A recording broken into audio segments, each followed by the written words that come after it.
بسم اللہ الرحمن الرحیم۔ السلام علیکم، میں سمیع ابراہیم ہوں اور آپ دیکھ رہے ہیں ہمارا یوٹیوب اور فیس بک چینل۔ آج ابھی جن معاملات پر بات کریں گے، ایک تو نیب کی جو ترامیم ہے جس میں بڑے بڑے لوگوں نے اپنے آپ کو ریلیف دلوایا، آصف علی زرداری اور دوسرے لوگ شامل ہیں اس میں، شریف خاندان کے لوگ۔ اس کی جو اب سماعت ہے وہ منگل کو ہوگی اور غالباً یہ آخری سماعت ہوگی۔ اٹارنی جنرل صاحب اس میں دلائل دیں گے۔ آج بڑی امپورٹنٹ آبزرویشن آئی اور منصور علی شاہ صاحب کا ایک اپنا پوائنٹ آف ویو ہے، جبکہ دوسرے دو جج جو ہیں اعجاز الحسن صاحب اور عمر طاہر بندیال صاحب، ان کا اپنا پوائنٹ آف ویو ہے۔ لیکن ریمارکس میں بنیادی طور پر یہ جو تین ججز ہیں ان کے خیالات ہے کیا، اور یہ جو اس وقت پاکستان کا سیاسی نظام ہے اس کو کس نظر سے دیکھتے ہیں اور کیسے اس کی کریکشن ہو سکتی ہے، یہ میں بڑی امپورٹنٹ آبزرویشنز ہیں، میں آپ کو یہ بتاؤں گا اور آپ پلیز اس کو پورا سنیے گا۔ لیکن ابتدا جو میں کر رہا ہوں دو چیزوں سے کر رہا ہوں۔ ایک تو کراچی چیمبر آف کامرس نے، انجمن تاجران نے، سب لوگوں نے جو ٹریڈرز ہیں انہوں نے احتجاج جو ہے اس کے لیے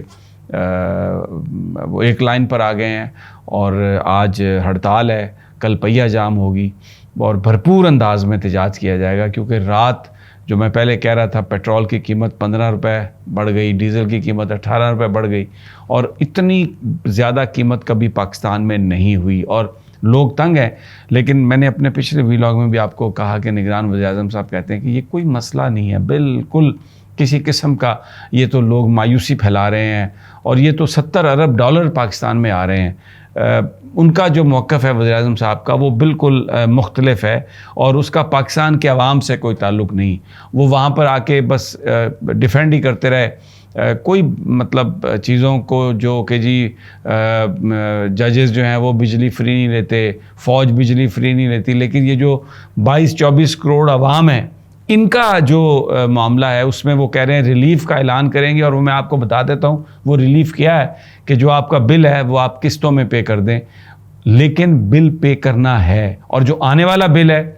اس کی قسطیں کتنی ہوں گی کچھ پتہ نہیں ہے۔ تو کوئی مجھے اس میں کوئی بھلائی کی کوئی خیر خبر کوئی مجھے نظر نہیں آ رہی۔ ٹھوس ہو گئی ہے یہ نگران حکومت اور ان کی ترجیحات ہی کچھ اور ہیں، اور یہ کہتے ہیں کہ الیکشن اگر 2-4 مہینے تاخیر اگر سے ہوں گے تو ہم اس کو التوا میں اگر ہوں گے 2-3 مہینے تو ہم اس کو تاخیر نہیں سمجھتے۔ آئین کا، قانون کا کوئی احترام نہیں ہے ان لوگوں کے دلوں میں۔ اب آ جائیے جی، جو آج ایک اور جو واقعہ آپ دیکھیں کس طرح انہوں نے ہائی کورٹس کو اور سپریم کورٹس کو بے توقیر کیا ہے۔ چودھری پرویز الہی صاحب، کل جسٹس امجد رفیق صاحب نے، میں کہتا ہوں بہت ہی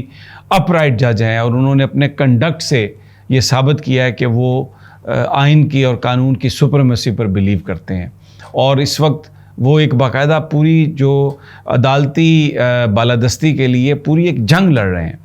چودھری پرویز الہی صاحب کو انہوں نے کہا کہ آپ پیش کریں، انہوں نے پھر پیش نہیں کیا۔ 10 بجے کا ٹائم تھا لیکن 12-12:30 بجے بار بار جج صاحب کے کہنے پر یہ پیش ہوئے، اور میری اپنی بھی ابھی بات ہوئی ہے چودھری پرویز الہی صاحب سے۔ حوصلے ان کے بلند ہیں اور انہوں نے کہا کہ میں ظلم کے خلاف کھڑا رہوں گا اور میں کسی طرح سے بھی نہیں جھکوں گا، اور جو موقف ہے پی ٹی آئی کا انتخابات کے حوالے سے، جو موقف ہے آئین کی بالادستی کے حوالے سے، خان کے پرویز الہی نے کہا کہ میں ساتھ کھڑا ہوں، اور میں نے ان سے کہا آپ کی طبیعت کیسی ہے، آپ کی صحت کیسی ہے۔ یہ میری گفتگو ان کی جب عدالت نے حکم دے دیا ان کو رہا کر دیا جائے تو وہ کمرہ عدالت میں بیٹھ کر اپنے فیصلے کا انتظار کر رہے ہیں، ریٹن کا، کیونکہ باہر ایف آئی اے اور پولیس جو ہے وہ کھڑی ہے ان کو پھر گرفتار کرنے کے لیے۔ تو بہرحال پرویز الہی صاحب نے کہا کہ وہ عمران خان کا جو وہ کانسٹیٹیوشن کی بالادستی کی بات کرتے ہیں، اس ملک میں الیکشنز کی بات کرتے ہیں، اس ملک میں وہ عوامی رول کی بات کرتے ہیں، میں اس ویژن کے ساتھ ہوں، اور میں جب تک زندہ ہوں میں اصولوں پر کسی طرح کا بھی کوئی کمپرومائز نہیں کروں گا۔ بہت ہی اسٹرانگ لہجے میں چودھری پرویز الہی نے یہ پی ٹی آئی کے ورکرز کو پیغام دیا، پاکستان کے لوگوں کو پیغام دیا، اور انہوں نے کہا کہ میں سلام پیش کرتا ہوں ان عدالتوں کو، ان ججز کو جو اس قدر پریشر کے باوجود اس طرح دلیرانہ فیصلے کر رہے ہیں۔ ابھی ہم سب کو پتہ ہے کہ عدالت فیصلہ کرتی ہے، رہا کرتی ہے، اور باہر احاطہ عدالت سے ہی نکلتے تو پولیس یا ایف آئی اے یا کوئی اور لا انفورسنگ ایجنسی انہیں اٹھا کے لے جاتی ہے۔ 8 دفعہ لوگوں کی ضمانتیں ہوئی ہیں، لیکن حقیقی رہائی انہیں نصیب نہیں ہوئی، کیونکہ ایک کے بعد دوسرا، دوسرے کے بعد تیسرا، ایون خود عمران خان صاحب جو ہیں ان کی سزا جو کنوکشن ہے وہ سسپینڈ ہوئی اسلام آباد ہائی کورٹ میں، تو پتہ چلا کہ وہ تو 2 ہفتے پہلے سائفر کیس میں بھی گرفتار ہو چکے ہیں، جبکہ نہ انہیں عدالت میں پیش کیا گیا نہ ان کے وکلاء کو پتہ تھا۔ اور پھر اور دہشت گردی کے مقدمات، تو اسی طرح ایمان مزاری، اسی طرح، اور میں کس کا نام لوں جن کو گرفتار کر لیا جاتا ہے نئے پرچے پر۔ تو آج پرویز الہی صاحب کے بارے میں جب انہیں پیش کیا گیا، جسٹس امجد رفیق صاحب نے کہا کہ ڈویژنل بینچ نے یہ کہہ دیا کہ ان کا جو سنگل بینچ کا فیصلہ ہے وہ درست تھا، اور ان کو کسی طرح بھی آپ نے گرفتار، اب ان کی نہیں ہو سکتی گرفتاری، تو پھر نیب ٹرائل کورٹ نے کس طرح ان کا جسمانی ریمانڈ دے دیا؟ اس کی ہم تحقیقات کریں گے۔ پھر جج صاحب نے یہ حکم دیا کہ کسی مقدمے میں گرفتار نہ کیا جائے اب چودھری پرویز الہی کو، کوئی اتھارٹی، کوئی ادارہ، کوئی پولیس کسی طرح گرفتار نہ کرے۔ لیکن عدالت کے باہر پولیس کھڑی ہے اور ایف آئی اے کے لوگ پھر رہے ہیں، اور وہ کہہ رہے ہیں جی ہم گرفتار کریں گے۔ نیب کے لوگوں کے ساتھ ان کا جھگڑا بھی ہوا، وہ نیب کی گاڑی کے اوپر چڑھ گیا یہ ایزیوم کرتے ہوئے کہ چودھری پرویز الہی اندر ہے، تو وہاں پر انہوں نے کہا کہ جناب گرفتاری نہیں ہو سکتی، نیب والوں نے کہا وہ اندر ہیں،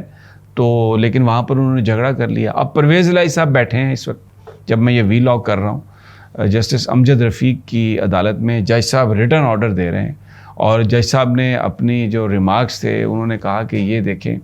کہ اگر ہائی کورٹ کے احکامات کو نہیں مانا جا رہا تو اس ملک میں پھر قانون کی عملداری جو ہے وہ کس طریقے سے ہوگی، اور وہاں پر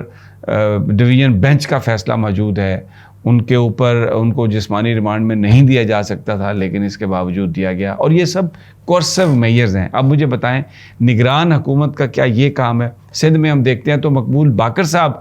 وزیر اعلیٰ ہیں، نگران ہائی کورٹ کے، سپریم کورٹ کے جج رہے ہیں، اور ان کی وہاں پر بطور وزیر وزارت اعلیٰ موجودگی میں حلیم عادل شیخ کے ساتھ جو ہوا، کس طریقے سے ان کو گرفتار کیا گیا، رہا کیا گیا، جج نے کہا رہا کر دیں، پھر ان کو گرفتار کر کے لے گئے۔ تو اس وقت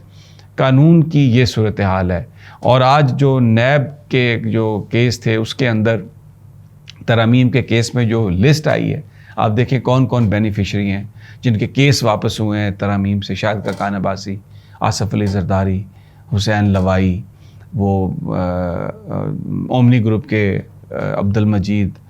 سارے وہ لوگ ہیں۔ اس سے پہلے شریف خاندان، کیونکہ یہ 2022 میں قانون بن چکا تھا، آج اپڈیٹڈ لسٹ آئی ہے، شریف خاندان کے جناب سلمان شہباز، حمزہ شہباز، شہباز شریف، ایون نواز شریف کے جو کیسز ہیں وہ واپس ہو گئے۔ تو یہ کہا جج صاحب نے آج کہ عمر عطا بندیال صاحب نے کہ ایسے لوگ آئے ہیں جنہوں نے اتھارٹیز کو مس یوز کیا ہے اور اپنے فائدے کے لیے قانون سازی کی ہے۔ اب میں آپ کو فرق بتا دیتا ہوں کیا ہے، جو میں نے کہا تھا کہ ججوں کی فلسفی کیا ہے۔ منصور علی شاہ صاحب یہ کہتے ہیں کہ پارلیمنٹ، بھلے پارلیمنٹیرینز یہ ثابت بھی ہو جائے کہ انہوں نے قانون سازی اپنے فائدے کے لیے کی ہے، ملک کو نقصان کے لیے کی ہے، کرپشن کے لیے کی ہے، تو بھی اس کو کریکٹ کرنے کا اختیار عدالت کے پاس نہیں ہے۔ عوام ہی اس کو کریکٹ کر سکتے ہیں، اور وہ ہے اکاؤنٹیبلٹی ووٹ کے ذریعے، کہ اگر ایک گروپ نے، ایک پارٹی نے، کچھ ایم این ایز نے اگر برا کام کیا ہے، اپنے صرف آپ کو فائدہ دیا ہے، تو وہ اگلے انتخابات میں ووٹ نہ دیں ان کو۔ لیکن خواجہ حارث صاحب کا یہ خیال نہیں ہے، اور اس کے ساتھ ساتھ جو عمر عطا بندیال صاحب اور جو اعجاز الاحسن صاحب ہیں، بظاہر ان کا بھی یہ خیال نہیں ہے۔ وہ یہ کہتے ہیں کہ آئین، قانون یہ پرووائڈ کرتا ہے کہ اگر غلط پریکٹسز ہو رہی ہیں، کرپٹ پریکٹسز ہو رہی ہیں، تو ان کو روکنا پڑے گا، اور اس کے لیے جو لیجسلیشن ہے اس کو ہم اسٹرائک ڈاؤن بھی کر سکتے ہیں۔ اب اس نقطے پر بات ہے تو یہ 3 ممبر بینچ ہے، غالباً منگل والے دن یہ فیصلہ ریزرو ہو جائے گا۔ خواجہ حارث صاحب نے آج پورا تفصیل سے بتایا بنیادی طور پر، اور یہ جو ایک کانسیپٹ ہے کہ پارلیمنٹ جو ہے اس کو چھوڑ دیا جائے اور وہ اپنی اکاؤنٹیبلٹی خود کرے گی، اور اس کے جو معاملات ہیں پارلیمنٹیرینز کے وہ عدالت میں نہ آئیں، یہ غلط ہے۔ دنیا میں ایسا نہیں ہوتا، چاہے امریکہ ہو، چاہے برطانیہ ہو، جہاں پہ بھی قانون سازی غلط ہو، بھلے یہ پارلیمنٹ کا اختیار ہے، لیکن جہاں پہ غلط ہو اس کو روکنے کے بندوبست عدالتی طور پر کیے گئے ہیں، اور پھر قانون جو ہے اس کی انٹرپریٹیشن جو ہے وہ عدالت کا کام ہے، اور اگر کوئی چیز آئین سے متصادم ہے تو عدالت اس کو نل اینڈ وائڈ قرار دے سکتی ہے۔ اس کی مثال یہ ہے کہ اگر کل کسی کے بارے میں پارلیمنٹ یہ قرارداد پاس کر دے کہ وہ مرد نہیں وہ عورت ہے غلط طور پہ، تو کیا پھر اس کو چیلنج نہیں کیا جا سکتا؟ بالکل کیا جا سکتا ہے. غلط کام کوئی بھی کرے اس کو چیلنج کیا جا سکتا ہے اور اس کو روکا جا سکتا ہے. تو یہ بحث جو ہے وہ ساری چل رہی ہے سپریم کورٹ میں، اور خواجہ حارث صاحب اب تحریری جواب دے دیں گے، اور جو اٹارنی جنرل ہیں وہ منگل کو اس پر دلائل دیں گے، اور ویری لائکلی کہ منگل والے دن اس کی جو ججمنٹ ہے وہ ریزرو ہو جائے گی. اجازت دیجیے مجھے، اگلی ویڈیو تک انشاءاللہ ملاقات ہوگی. اللہ نگہبان.